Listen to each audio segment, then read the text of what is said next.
my leadership style is definitely one about driving towards taking backward steps and kind of empowering people, encouraging them, supporting them, giving them the tools they need, and the support. Not As one of only 10 people to lead the winning team in the Clipper Round the World yacht race, what personal qualities do you credit to this success?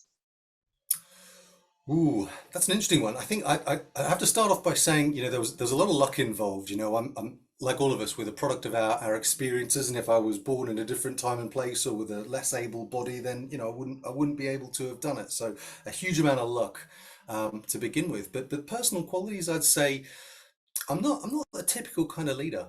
I'm quite quiet. I'm a big introvert, so I'm actually very good at listening, which I think became a bit of a superpower to be able to, harness the good ideas by allowing silence and allowing people to have a voice in my team.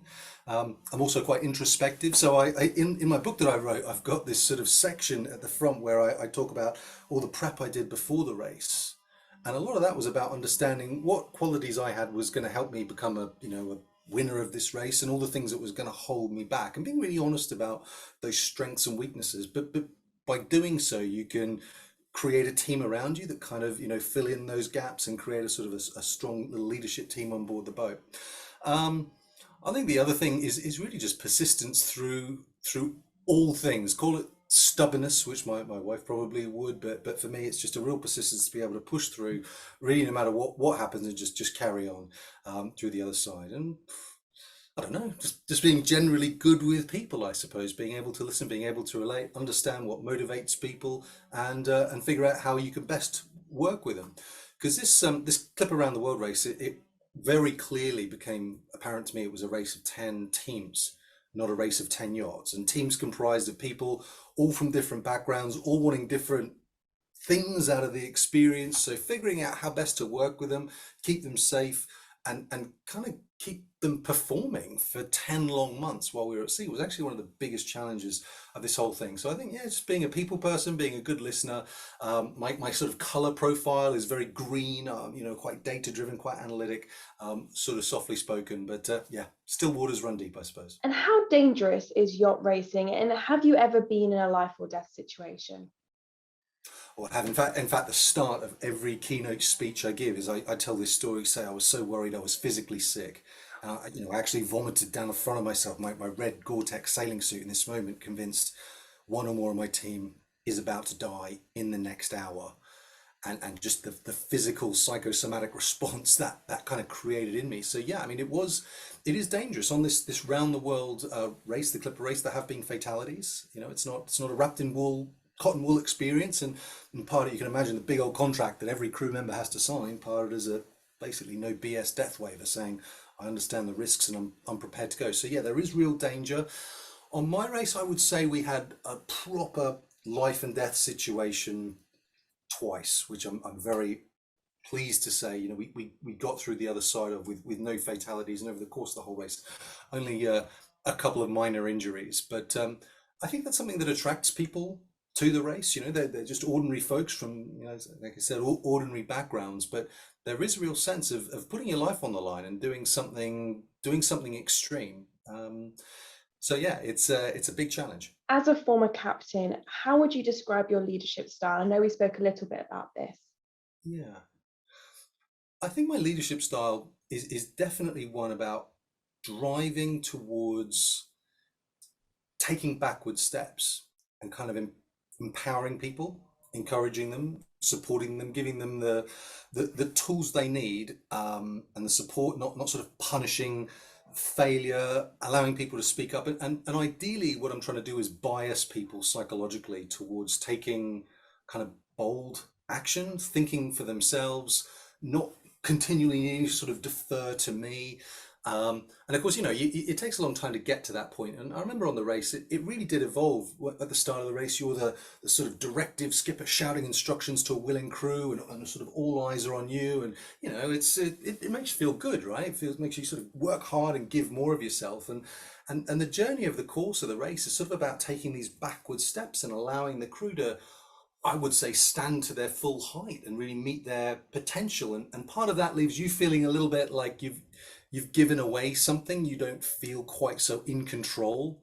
But I think that's just part of the journey of leadership. And for me, there was a few moments where I had to sort of mature and understand that what got me to this point isn't going to get me to the next level of performance with my team, and I've got to be okay with understanding my role is about moving out of the operational into the more sort of strategic and people management.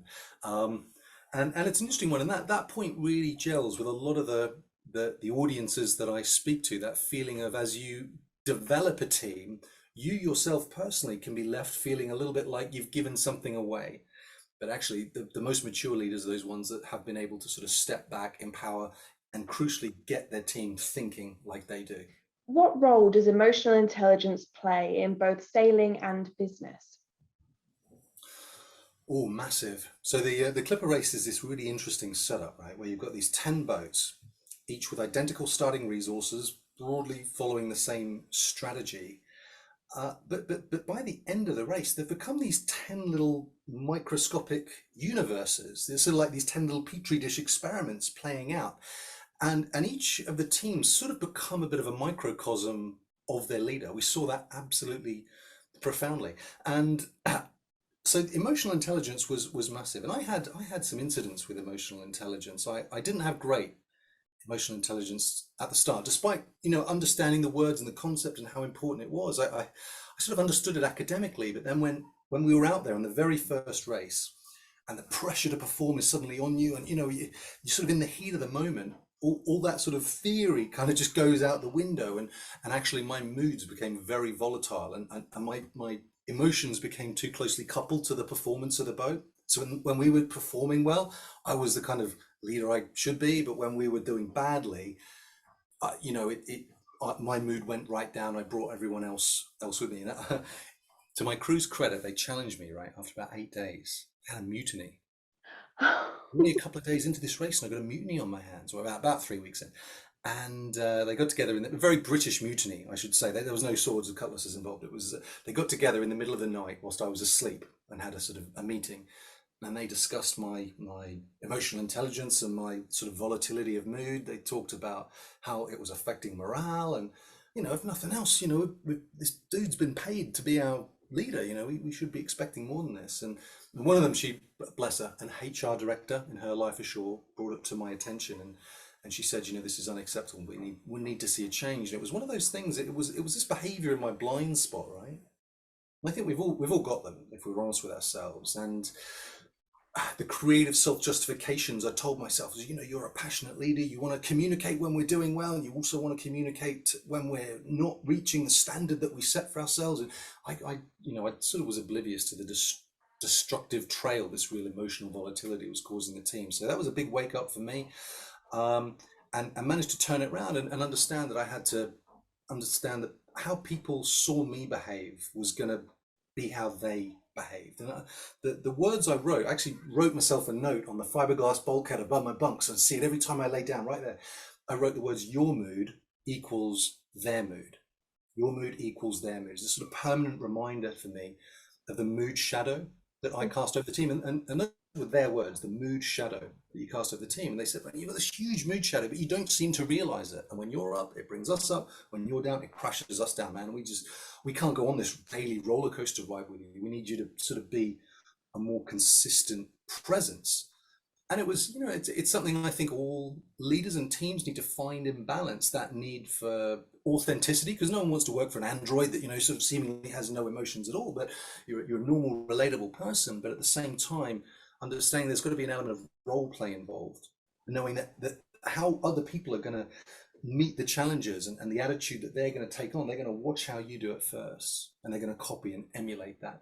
So there was a few other moments in the race when it reared its head again, but I was always pretty quick to remind myself of I've got to be that rock at the center of the team that can sort of be depended upon for sort of emotionally consistency.